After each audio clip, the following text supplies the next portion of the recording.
오늘 말씀, 하나님 말씀 함께 나누도록 하겠습니다. 하나님 말씀 어디입니까? 요한복음 8장 52절부터 59절까지. 드디어 우리가 8장 엄청 길었죠? 석 달 한 것 같습니다. 석 달이 한 것 같은데 우리 8장을 마무리하도록 하겠습니다. 요한복음 제가 요한복음을 했죠? 요한복음 8장 52절부터 59절까지. 요한복음은 신약의 네 번째 있어요. 요한복음 8장 52절부터 50절까지 교독하겠습니다. 유대인들이 이르러 지금 내가 귀신 들리는 줄 아노라. 아브라함과 선자들도 죽었거늘 내 말은 사람이 내 말을 지키면 영원히 죽음을 맛보지 아니하리라니.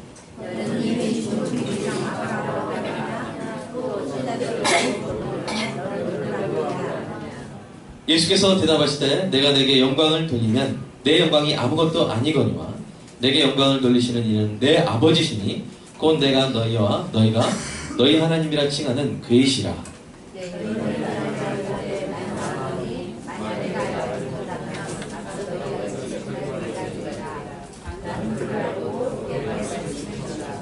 너희 조상 아브라함은 나의 때 볼 것을 즐거워하다가 보고 기뻐하였느니라.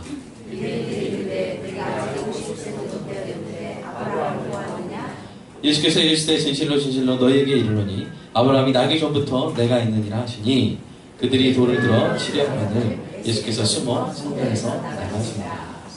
아멘. 여러분, 구약에서 가장 위대하고 가장 큰 인물이 누굽니까? 네, 오늘 나온 이 아브라함이죠. 아브라함이 가장 중요한 인물입니다. 그토록 중요한 인물인 이유가 있습니다. 아브라함이 막 개인기가 뛰어나고 개인 능력이 뛰어나고 개인 리더십이 뛰어나고 개인 정치력이 뛰어나고 이게 아니라 아브라함이 중요한 것은 아브라함의 배역 때문입니다. 아브라함의 배역 때문입니다. 아브라함이 맡은 역할 때문이에요. 어디서 맡은 역할이냐? 하나님의 시나리오에서 맡은 역할이에요. 하나님의 시나리오에서 맡은 역할이 가장 중요하기 때문에 아브라함이 중요한 인물인 것입니다. 우리 사진 한번 같이 보겠습니다. 이게 여러분 이 눈에 이렇게 확대하니까 잘 보이죠? 본 적 있는 사람도 있을 거예요. 기억하는 사람도 있을 텐데 이거는 이게 성경의 족보를 사진 한 장으로 요약한 겁니다. 일단 이렇게 보여드리고 그 다음에 이제 확대해서 중간 부분 한번 키워주시면 감사하겠습니다. 제가 밴드에도 올릴 거고요. 여러분 혹시 필요하시면 제가 이 사진으로 카톡으로 드리도록 하겠습니다. 자, 이게 이제 성경에 있는 족보입니다. 족보인데 제일 위에 누가 계시죠? 제일 위에? 아까 다시 사진 넣어주시면 제일 위에 누가 계시냐면 성경의 족보에 제일 위에 누가 계시냐면 누굽니까? 하나님이 계십니다. 자, 좀 힘드시겠지만 제일 밑에 누가 계세요? 제일 밑에 가느라고 이게 몇천 년 역사잖아요. 쉽게 가지 않습니다. 자, 제일 밑에 예수님이 계십니다. 예수님.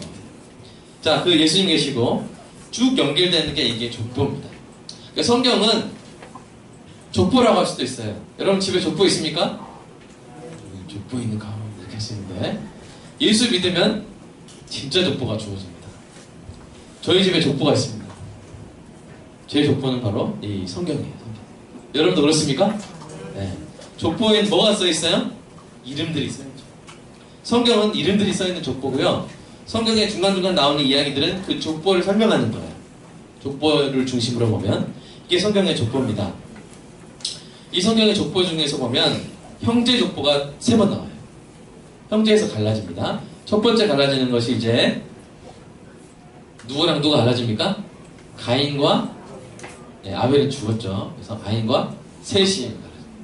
셋째라 해서 셋 같기도 하고요. 자, 이 가인과 셋이 갈라지는데 가인은 어떻게 됐습니까? 지금 가인의 자손이 있습니까? 왜요? 홍수로 다 멸망했죠. 셋을 통해서 이제 하나님의 족보가 이 계보가 이루어지는데 셋 밑에 이제 누가 나옵니까? 셈이 나옵니다. 셈이 나오는데 이때도 세상이 갈라졌더라. 그래요. 셈에게서 에벨, 에벨까지 내려가다가 10장의 족보에서는 욕단으로 갈라지고요. 11장의 족보에서는 벨렉으로 갈라지는데 이 욕단으로 내려간 사람들이 지은 게 뭐예요?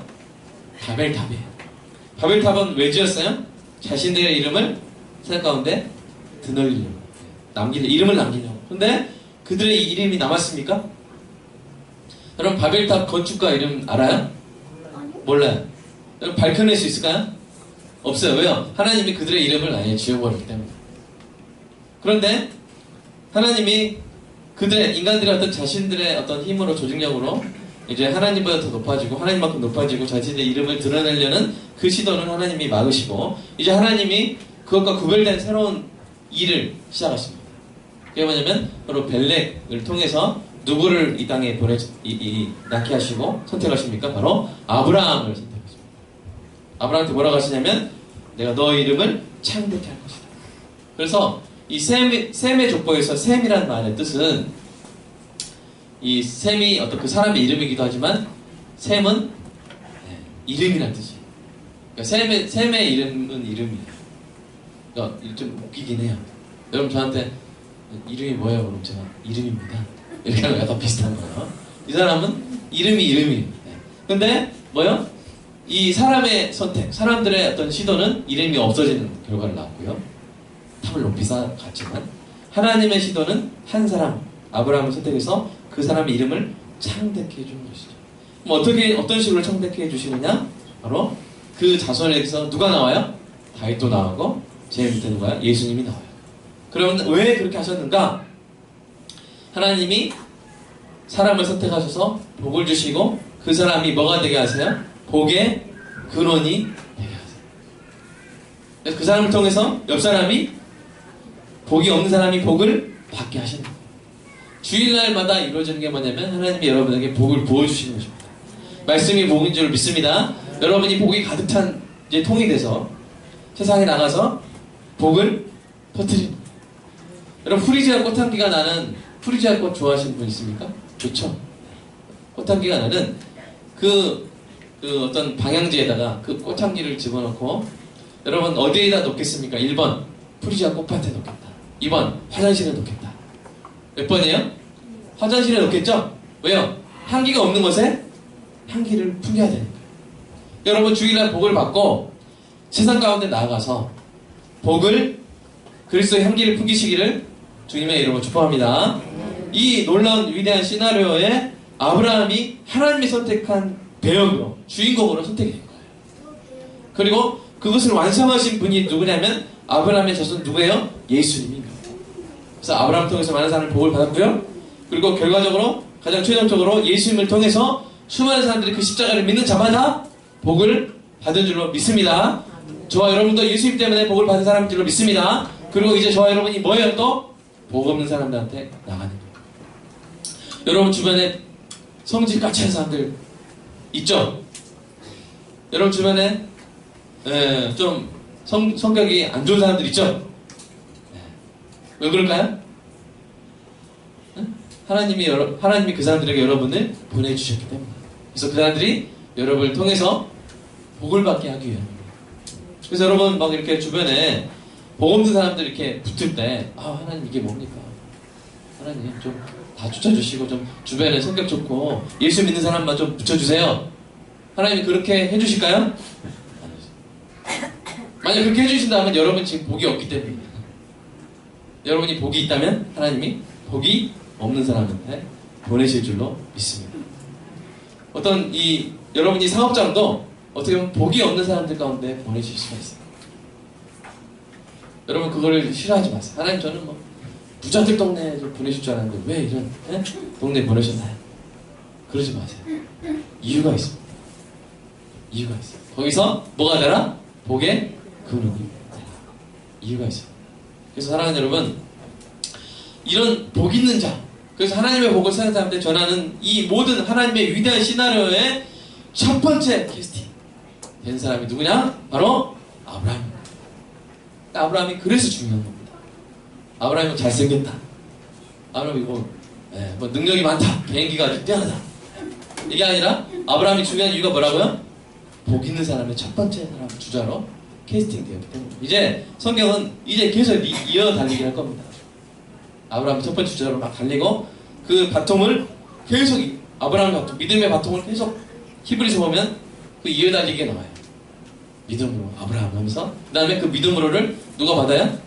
그 자신들 이삭이 믿음으로, 야곱이 믿음으로 해가지고 제일 마지막에 누가 딱 연결되냐면 예수님입니다. 그래서 예수님이 십자가에서 모든 걸 다 완성하시고 그리고 그 믿음의 바통을 누구한테 주세요? 바로 저와 여러분한테 준 거예요. 여러분 바통을 받았어요. 이어 달리기 할 때 중요한 건 뭡니까? 바통이 뭔지 아세요? 바통? 몬스틱. 원래 바로 바통이에요. 바통. 그게 바톤으로 가는 거죠. 스틱. 네, 영어를 잘하네요, 애들이. 바통, 스틱 다 바통입니다. 자, 그래가지고, 예, 그걸 여러분 이해 달리기 할 때 중요한 건 뭐예요? 1번 빨리 들어가는 거. 2번 바통을 들고 들어가는 거. 여러분 아무리 빨리 들어갔자 바통이 없으면 그게 여러분 어떻게 된 거예요? 실격이죠, 실격. 저 여러분은 바통을 들고 다니는 은혜하길 축복합니다. 그래서 오늘 본문에서 우리는 바통을 과연 들고 있는가? 이 바통 무슨 바통? 아브라함의 믿음이라는 이 바통을 들고 있구나. 네. 들고 있는가? 이것을 확인해야 되는 거예요. 그런데 오늘 이 유대인들, 본문에 나온 유대인들은 이 바통을 들고 있지 않아요. 그래서 예수님을 배척합니다. 이들은 자꾸 자기들이 이제 주장해요. 우리는 아브라함의 자손이다. 우리는 그 바통을 들고 있다. 하지만 바통을 들고 있어야 있지 않아요? 있지 않아요. 여러분 오늘 이 요한복음에 보면요. 아브라함의 이름이 몇 번 나올까요? 요한복음 전체. 업다운 돕기 정했습니다. 몇 번? 100번 다운. 50번. 네, 계속 밑으로. 25번. 밑으로. 15번. 15번 밑으로. 10번. 12. 10번 위로. 11. 12 밑으로. 11. 11번 11번이 나왔어요. 자, 누가 맞췄나요? 전사님 뽀뽀해주세요. 자. 네. 자, 11번 나와요. 11번. 자, 그러면 두 번째 퀴즈 더 중요한 거. 이번엔 누가 뽀뽀해줄까요? 네. 우리 박은혜 자매님 뽀뽀해주세요. 자, 어린이들 맞추겠습니다. 자, 그럼 그 11번이 다 몇 장, 요한복음 몇 장이 나올까요? 자, 고는? 어? 10장? 자, 요한복음 자, 오늘 하는 거 6장. 6장? 자, 오늘 하고 있는 거 8장. 네, 8장이죠. 자, 뽀뽀 받으세요. 자, 우리 요한복음 8장에 다 나와요. 여러분 의미심장한 거예요. 그래서 왜 예수님이 요한복음 8장에서 이 아브라함에 대해서 집중적으로 말씀하시고 또 성경에서 이 요한복음 8장에서 유일하게 11번이나 다 몰려서 언급이 되어 있을까? 이 부분에 우리가 좀 관심을 가지면서 이 오늘은 좀 요한복음 안에서 다시 조명된 아브라함에 대해서 우리가 좀 살펴보도록 하겠습니다. 자, 이 11번 중에서 5번은 바리새인 언급했고요. 6번은 예수님이 언급했어요. 자, 바리새인이 아브라함을 언급한 이유는 무엇일까요? 3가지 있는데 첫 번째는 뭐냐면 우리는 종이 아니다. 여러분 예수님이 뭐라고 말씀하셨어요? 너희가 진리를 알지니 진리가 너희를 자유롭게 하리라. 유대인들 자유롭게 하리라. 그랬더니 유대인들이 감사합니다 하면 되잖아요.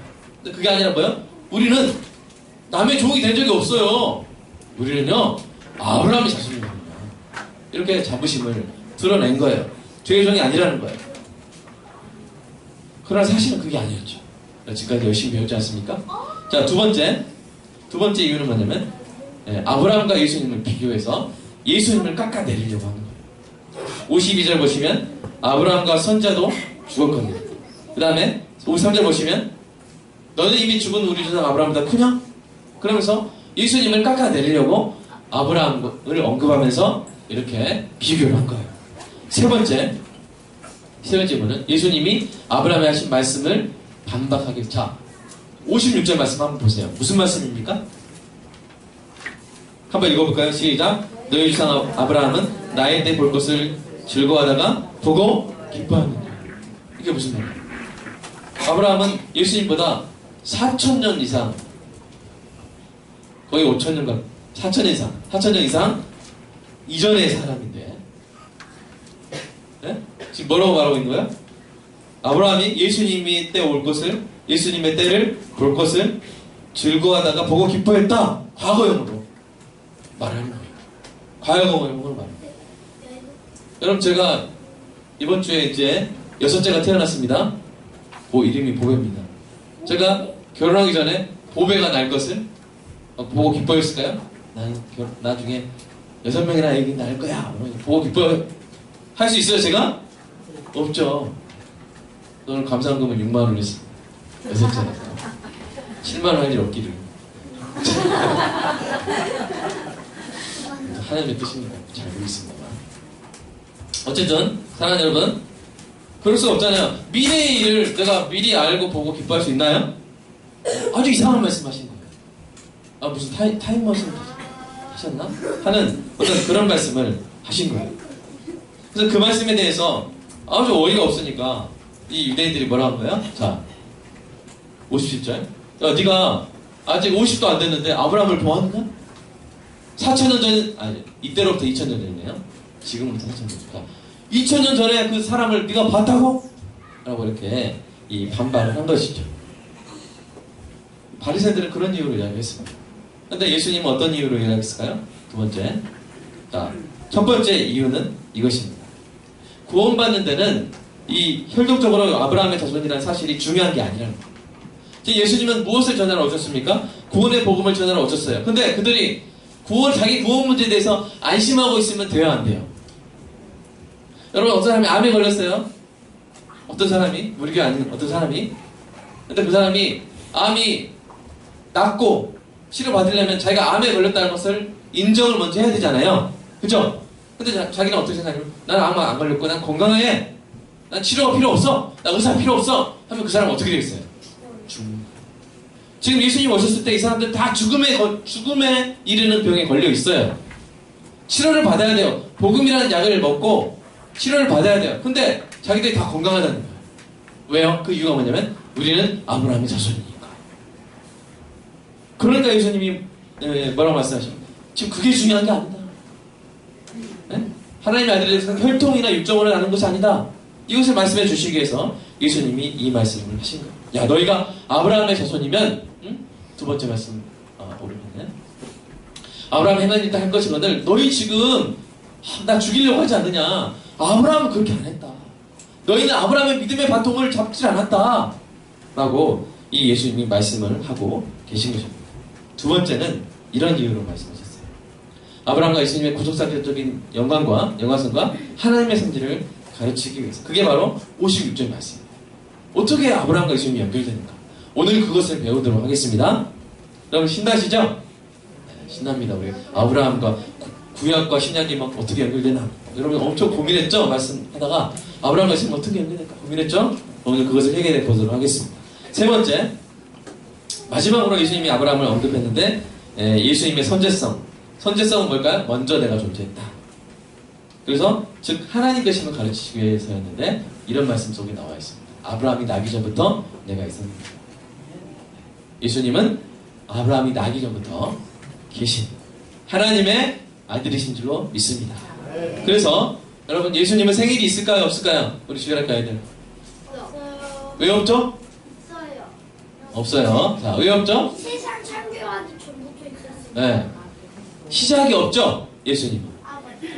예수님은 생일이 없어요. 존재하기 어느 때부터 다 존재했다. 네? 그런 시작이 없는 분이에요. 영원부터 존재하기 시작하셨고 영원까지 존재할 것이기 때문에 생일이 있어요? 없어요? 그래서 성탄절은 그냥 이 땅에 오신 날입니다. 예수님 생일이라 할 때 이제 사람들이 헷갈렸어요. 부처님 탄생 그거는 뭐야? 뭐 태어난 날이겠죠? 맞습니까? 그죠? 그러나 예수님은 탄생일이 없어요. 성탄할 때는 성탄은 그래서 이름을 좀 바꾸면 어떻게 좋을 것 같기도 하고요. 오신 날입니다. 예수님이 이 땅에 성육신 하신 날입니다. 아멘? 네. 자, 그래서 우리가 이제 예수님이 아브라함을 언급하시면서 이러이러한 이유를 말씀하셨다는 것을 우리가 배웠고요. 이제 우리가 정말 아브라함의 믿음의 바통을 우리가 받았는가? 이제부터 확인해 보도록 하겠습니다. 확인하려면 어떻게 해야 돼요? 그러면 이 아브라함의 믿음은 어떤 믿음이고 아브라함 어떤 신앙생활을 했는가를 살펴보면 내가 정말 아브라함의 믿음의 바통을 받았고 그걸 잡고 다니고 있고 내가 정말 아브라함의 자손인지를 알 수가 있겠죠? 그 중요한 세 가지 특징을 우리가 함께 배워보도록 하겠습니다. 첫 번째, 이게 이제 아브라함과 바리새인의 차이점이기도 하고요. 자, 첫 번째 한번 읽어보겠습니다. 시작. 아브라함은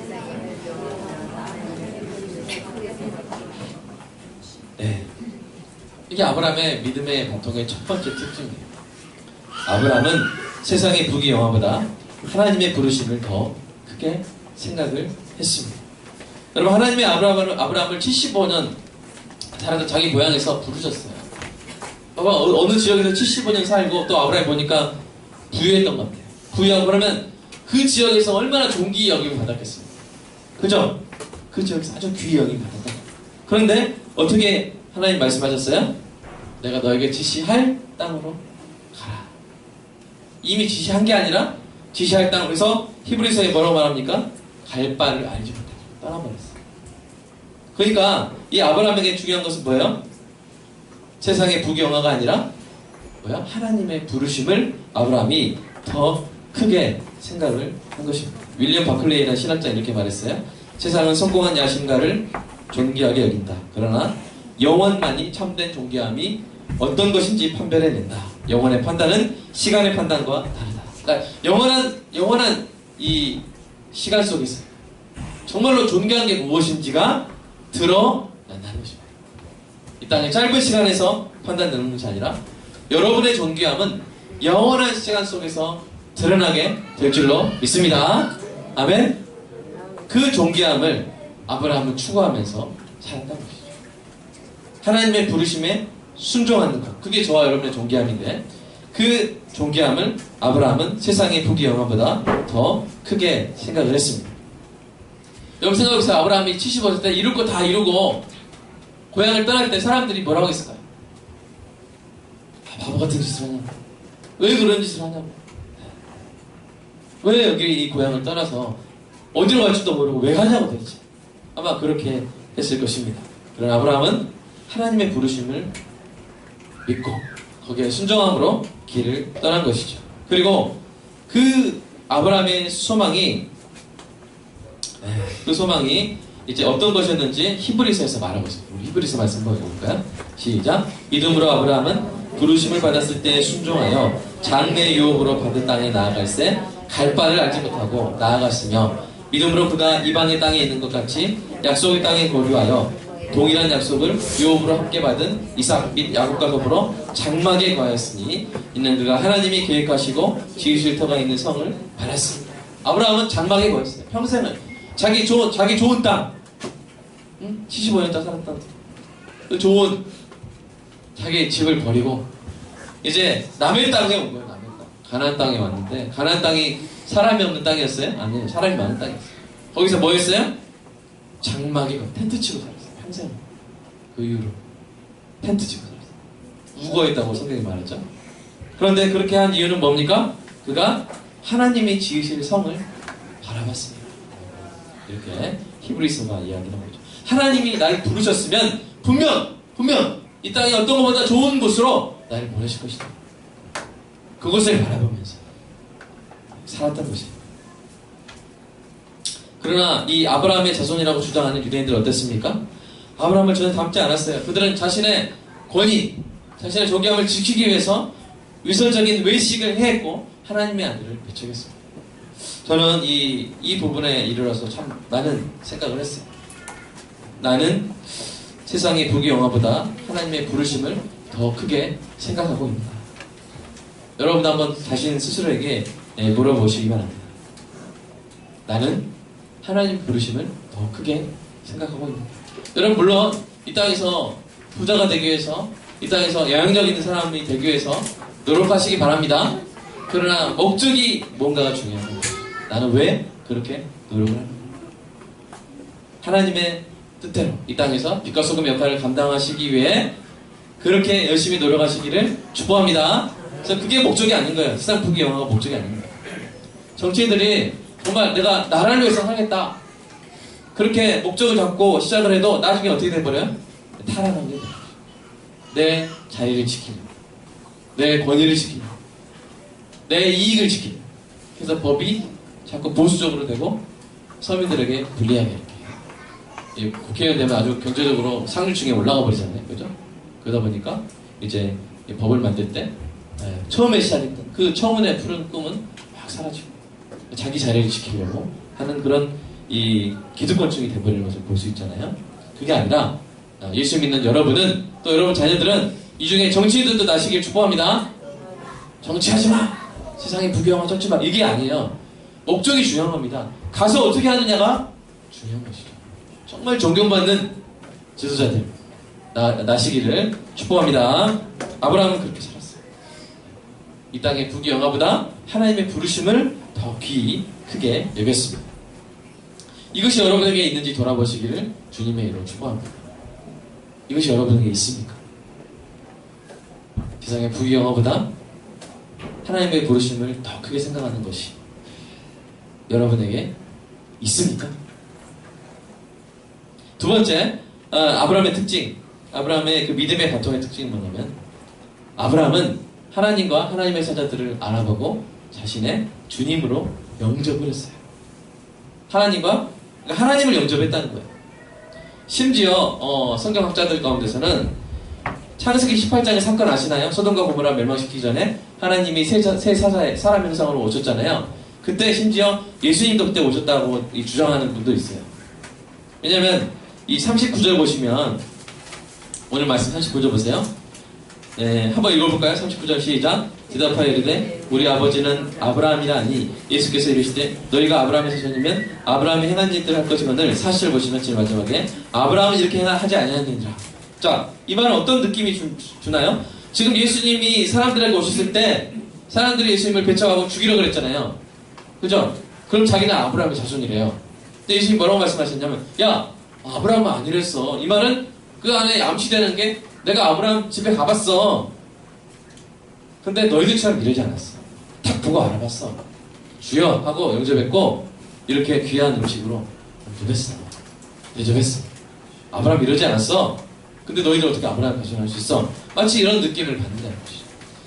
그 부분에 있어서 저도 확실히 말씀드리진 않겠지만, 어쨌든 아브라함은 하나님이 오셨을 때 영접을 했습니다. 우리 창세기 18장 1절부터 5절 상황 한번 살펴보도록 할까요? 함께 읽어보겠습니다. 시작. 여호와께서 마므레의 상수리 나무들이 있는 곳에서 아브라함에게 나타나시니라. 날이 뜨거울 때 그가 정막문에 앉아있다가 눈을 들어본즉 사람 셋이 맞은편에 서 있는지라. 그가 그들을 보자 곧 정막문에서 달려나가 영접하며 몸을 땅에 눕혀 이르되 내 주여, 내가 주께 은혜를 입어싸우면 뭐라건대 조금을 떠나 지나가지 마옵시고 물을 조금 가져오게 하사 당신들의 발을 씻으시고 나무 아래서 쉬소서. 내가 떡을 조금 가져오리니 당신들의 마음에 상쾌하게 하신 후에 지나가셔서 당신들이 종에게 오셨음이니라. 그들이 이르되 내 말대로 그리하라. 이 상황. 지금 아브라함의 집에 사람 셋이 왔는데 아브라함은 딱 보고 누군지 아는 거예요? 하나님이시구나. 그래서 내 주여! 라고 했어요. 이게 19장에 롯이 하나님의 천사 둘을 맞이한 것과 아주 대조가 됩니다. 그때 롯은 내 주여 하면서 그는 복수로 말해요. 그냥 선생님들 이렇게 말해요. 그냥 나그네인 줄 알고 맞이했는데, 아브라함은 딱 사람 셋이 왔을 때 딱 뭐라고요? 내 주여! 이렇게 고백을 했죠. 그런데 유대인들은 어땠다는 거예요? 예수님을 알아보지 못해요? 알아보지 못해요. 요한복음 1장 말씀 볼까요? 시작. 그가 세상에 오셨으며 세상은 그로 말미암아 지은 바 되었으되 세상이 그를 알지 못하였고 자기 땅에 오매 자기 백성이 영접하지 아니하였다. 그들은 예수님 영접하지 않았어요. 전혀 이 당시 이 유대인들은 이 아브라함을 전혀 닮지 않았어요. 여러분, 두 번째로 제가 묻겠습니다. 여러분 삶 가운데 여러분 집에 주인이 누굽니까? 여러분 집의 주인이 누굽니까? 여러분 예수님을 주님으로 계속 영접하여 모시기를 축복합니다. 그래야 아브라함의 자손으로서 모습이 드러나요. 아브라함의 자손으로서 모습이 그래야 드러나요. 언제요? 우리 집의 주인이 누구다? 예수님. 나다! 하면서 싸우지 마시고 기싸움 하지 마시고. 우리 교회의 주인은 누굽니까?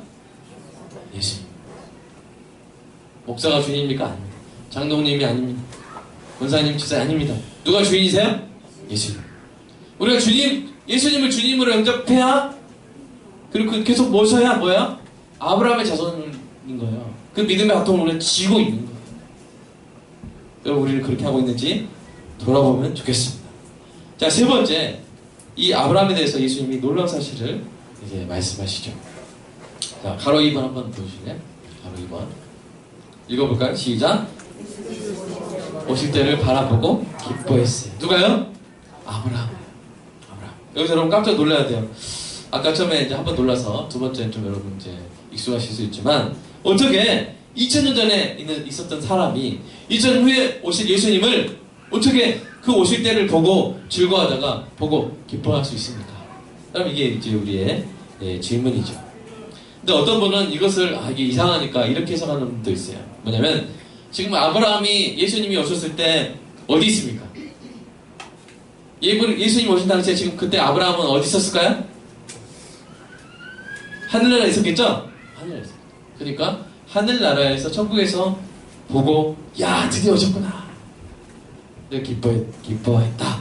이렇게 설명하시는 분이 있는데, 좀 그렇게 말하기 어려운 게 56절 보시면, 그렇게 말하려면 현재형 해야 되죠? 야, 지금 아브라함이 하늘에서 지금 내가 온 곳을 보고 기뻐하고 있단다. 이래야 되잖아요. 그죠? 현재 시제입니까? 과거 시제입니까? 56절 보십시오. 현재 시제예요? 과거 시제예요? 과거 시제. 그러니까 아브라함이 예수님의 때를 볼 것을 즐거워하다가 보고 기뻐한 것은 과거의 시제입니다. 과거의 시제. 바로 2000년 전 그때였죠. 여기서 우리가, 야, 그럼 아브라함이 예수님을 미리 알았다고? 이렇게 우리가 궁금해할 수가 있습니다. 여러분, 아브라함이 예수님에 대해서 미리 알았을까요? 아브라함이 예수님이 오실 것을 알았을까요? 쉽게 말해서 아브라함이 복음을 미리 알았을까요? 아브라함이 복음을 미리 알았을까요? 자, 우리 성경 말씀으로 한번 우리 판단해 보도록 하겠습니다. 갈라디아서 4절 8절 한번 읽어볼까요? 시작. 또 하나님이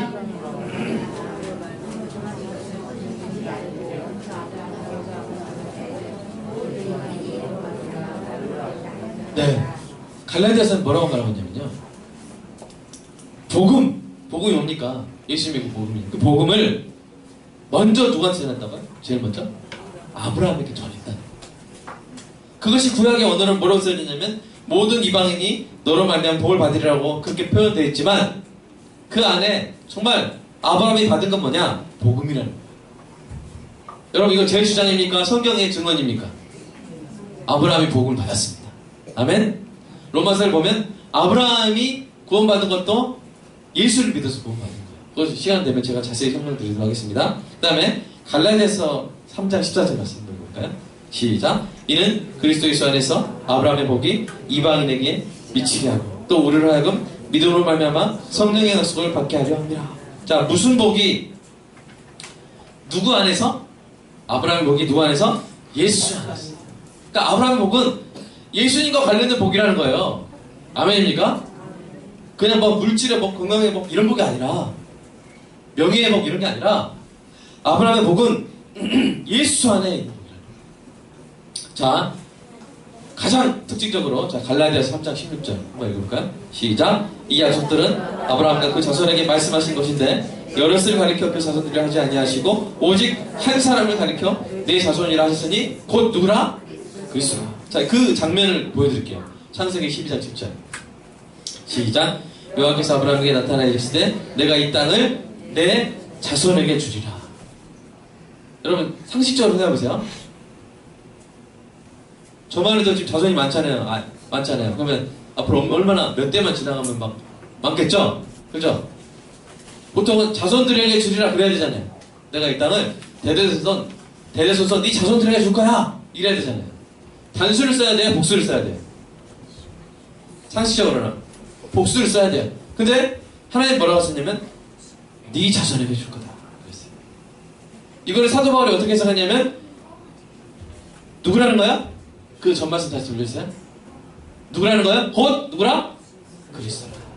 그리스도에게 땅을 주신다는 거 뭐야? 이 땅에 하나님 나라가 펼쳐질 것이다 라고 이미 아브라함이 하신 거예요. 그러니까 아브라함은 누구를 바라보는 거예요? 예수님을 바라보고. 글쎄요, 예수님이라는 이름을 명확히 알았는지 그건 잘 모르겠어요. 그러나 하나님의 계획을 아브라함은 안 거예요. 그 복음이라는 계획을 아브라함은 안 거예요. 그 소망이, 그 아브라함의 바라봄이 가장 극적으로 나타나는 사건 뭐예요? 바로 모리아산에서 이삭을 제물로 바친 사건입니다. 이 모리아산에서의 경험이야말로 하나님의 놀라운 구속의 시나리오 속에서 예수님을 아브라함이 바라봤다는 것을 잘 보여주고 있는 것이죠. 어떤 일이 일어났습니까? 어느 날 하나님이 아브라함에게 이 사랑하는 아들 이삭을 모리아 땅으로 데려가서 번제로 바치라는 거예요. 번제가 뭐냐면 죽이고 이제 죽인 다음에 태우는 거예요. 하나님께 다 태워서 하나님께 올려 연기로 돌려주는 거예요. 근데 아들을 그렇게 하래요. 얼마나 무섭습니까? 얼마나 가슴이 아픕니까? 근데 아브라함이 그 명령에 순종을 해요. 이럴 때는 아브라함에게 믿음이 있는 거예요. 이렇게 자식을 죽이러 갈 때는 믿음이 있는 거예요. 그 믿음이 무엇인지 분석해보면 두 가지 믿음입니다. 두 가지 믿음.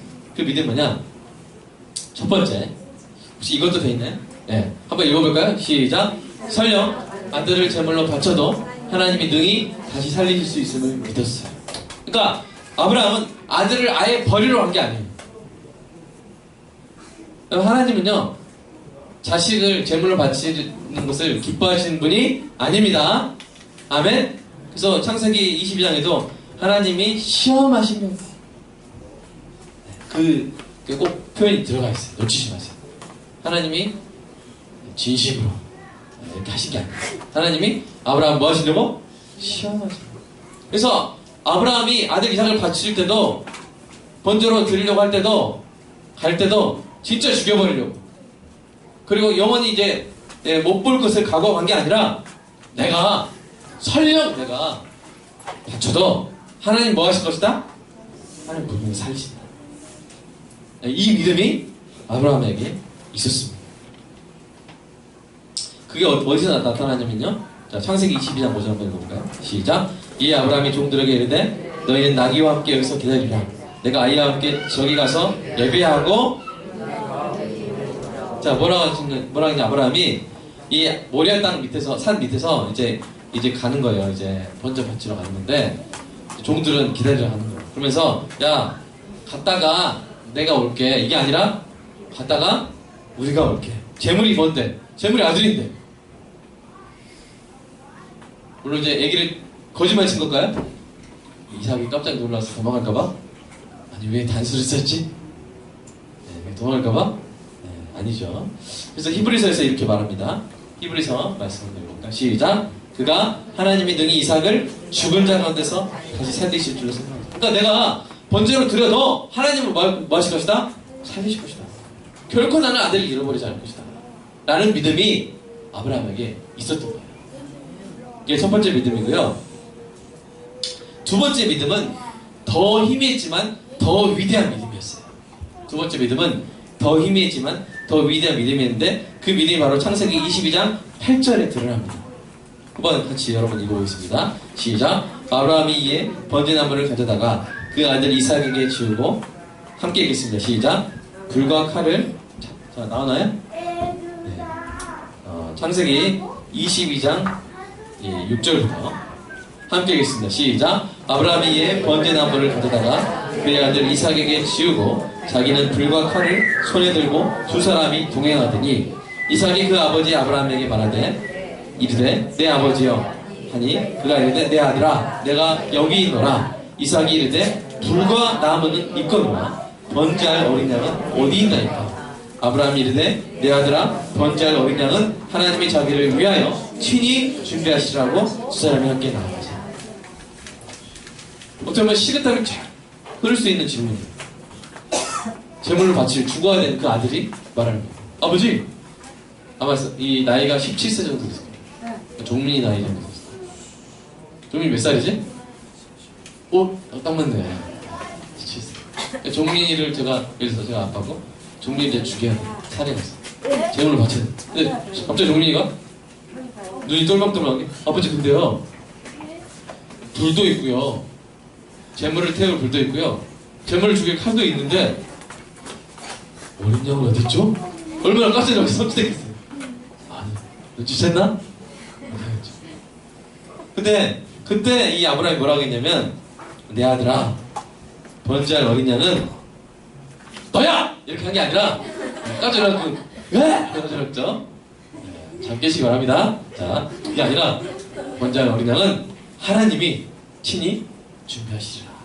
아멘? 이게 그러니까 여러분 바로 전에 말씀에 이 말씀이나 에이 다 뭐 이삭 속이려고 한 말일 거예요. 이렇게 생각하시는데 그게 아니라 나중에 다 드러납니다. 그 믿음이 뭐야? 하나님이 어느 날 자기 백성을 대속할 제물이 될 어린 양을 친히 준비할 것이라는 믿음. 그래서 들은 복음이 있기 때문에 그 믿음이 있는 거예요. 복음에 대한 믿음인 것이죠. 그 믿음이 모리아산에서 확증이 됐습니다. 여러분 결국 아브라함이 이제 이삭을 이렇게 잡으러 할 때 어떤 일을 했습니까? 아브라함아 아브라함아 성경에서 사람 이름을 2번 부르는 게 많지 않아요. 정말 급하신 거예요. 그래서 못 죽이게 하고 그리고 뭐요? 네, 그 이삭 대신 어떤 일이 일어났습니까? 우리 창세기 22장 13절 시작. 아브라함이 눈을 들어 살펴본 적 한 순양이 뒤에 있는데 뿔이 수풀에 걸려있는지라 아브라함이 가서 그 순양을 가져다가 아들을 대신하여 번제를 드렸더라. 뭐요? 하나님이 예비하신 양이 정말로 있었던 거예요. 이 장면을 제가 구글에서 막 찾았습니다. 찾다가 이제 여러 사진을 찾았는데 이거 하나 보여드릴게요. 여기 보시면 아브라함 보입니까? 이삭 보이죠? 그 다음에 나무에 뭐가 보여요? 양이 걸려있잖아요. 근데 사실 뿔이 어떻게 이렇게 걸릴 수 있을까 싶을 정도로 심하게 걸려있죠? 네. 아주 고통스럽게 걸려있는데 제가 구글 이미지에서 이거를 이제 영어로 램 하면서 이렇게 티켓이란 말이 이제 저는 덤불을 말해요. 티켓에 이 뿔이 걸려있는 양이라는 영어로 쳐가지고 그걸 보니까 이게 여러 가지 나오는데 놀라운 것은 그 이미지 가운데 하나가 이 이미지가 나온 거예요. 이 이미지가 왜 여기 나왔을까? 난 어린 양을 줬고 나는 뿔이 수풀에 걸린 양을 이미지를 손한테 보여주려고 쳤는데 이 뜬금없이 이 이미지가 나온 거예요. 근데 사실 그게 맞는 것이죠. 왜요? 이게 티켓이란 티켓 TH 발음을 제가 일부러 발음합니다만 그 티켓이라는 것이 말하면 가시덤불을 말해요. 여기서 수풀로 돼 있죠? 창세기 있는데 원래는 덤불을 말해요. 예수님이 왜 가시면류관을 썼을까? 바로 그 모습이죠. 수풀에 뿔이 걸린 양. 그 예수님의 모습을 보는 거예요. 아브라함. 그 순양의 오늘 설교 제목이 뭐예요? 아브라함, 이삭, 순양, 예수죠. 그 순양을 통해서 예수님이 오실 것을 아브라함은 바라. 그래서 아브라함이 그 사건 이후에 그 땅 이름을 뭐라고 짓습니까? 여호와 이레. 여호와 이레. 여호와 이레. 여호와 이레의 뜻이 뭐예요? 창세기 22장 14절 한번 읽어볼까요? 시작. 아브라함이 그 땅 이름을 여호와 이레라 했으므로 오늘날까지 사람들이 이르기를 여호와의 사에서 준비되라. 이제 이게 준비란 말이에요. 하나님의 준비, 하나님의 예비하심. 여러분 성경의 사람들이 땅에 이름 붙일 때는요 그냥 짓지 않았어요. 은혜와 감동이 있을 때 붙였어요. 아브라함이 수많은 우물을 뺏기고 양보한 후에 얻은 우물이 있었어요. 그 우물을 얻은 다음에는 뺏기지 않는 거예요. 사람들과 싸움을 걸지 않는 거예요. 그래서 그 우물 이름을 뭐라고 줬어요? 르호봇이라죠. 넓은 거. 감동이 있을 때 그 땅에 이름을 짓는 거예요. 또 야곱은 이 쫓겨나다가 이 땅바닥에서 돌베개 메고 잤는데 하나님이 나타나신 거예요. 하나님이 사닥다죠. 그래서 감동이 있어가지고 그 땅 이름 뭐라고 했어요? 베델이라고 했어요.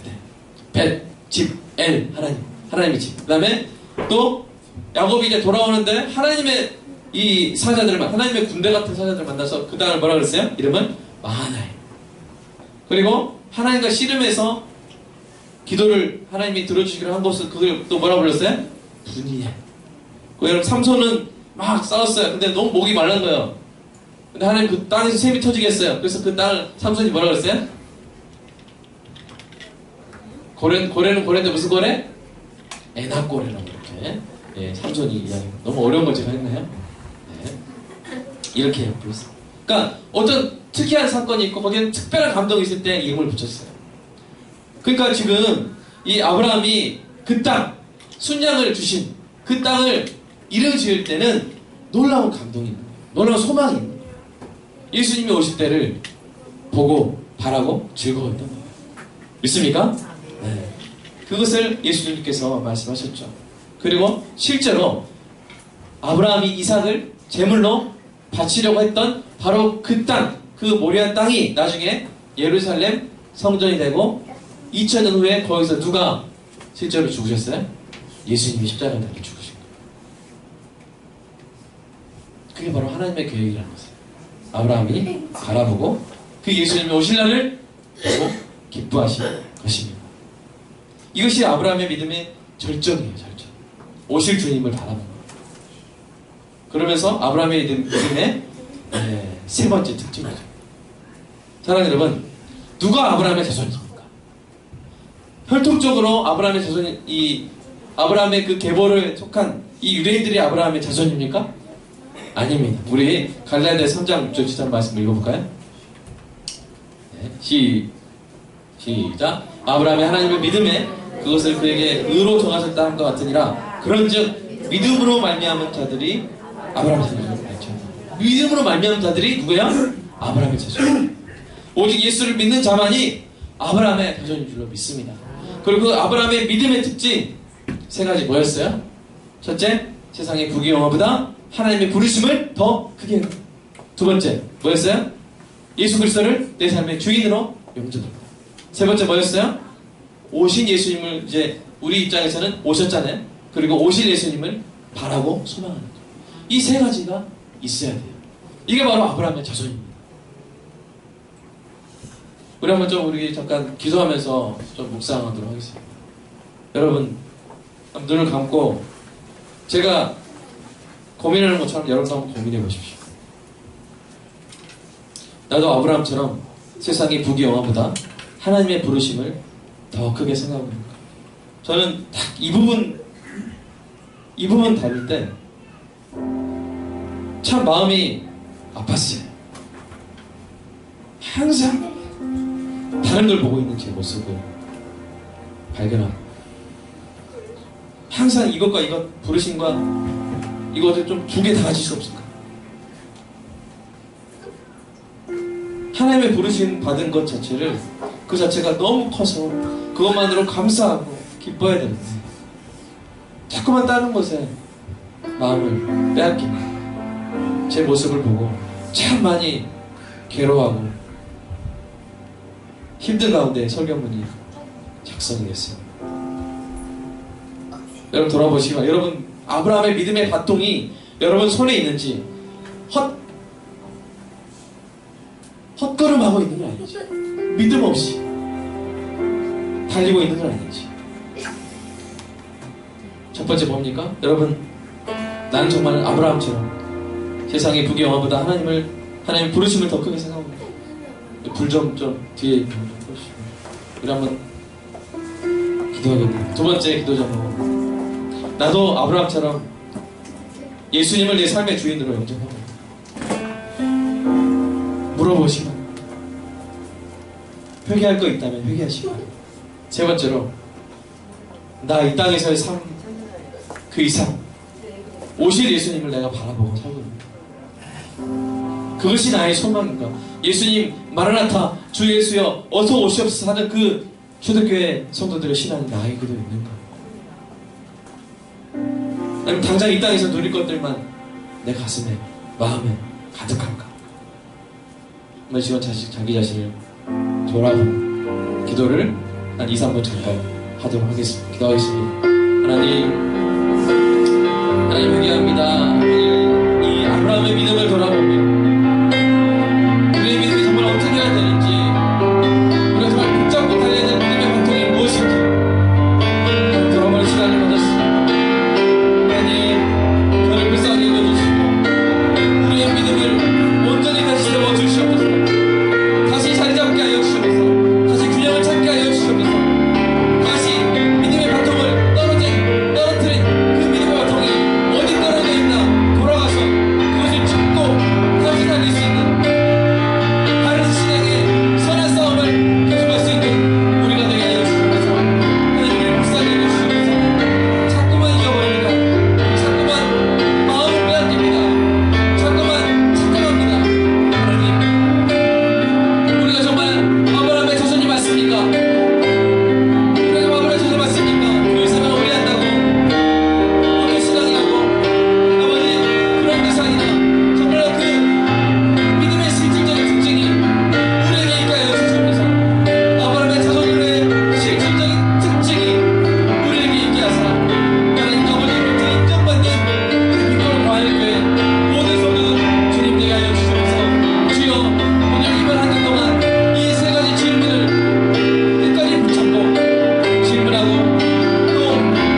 들으시기 바랍니다. 유대인들은 예수님으로부터 이런 말을 들었죠.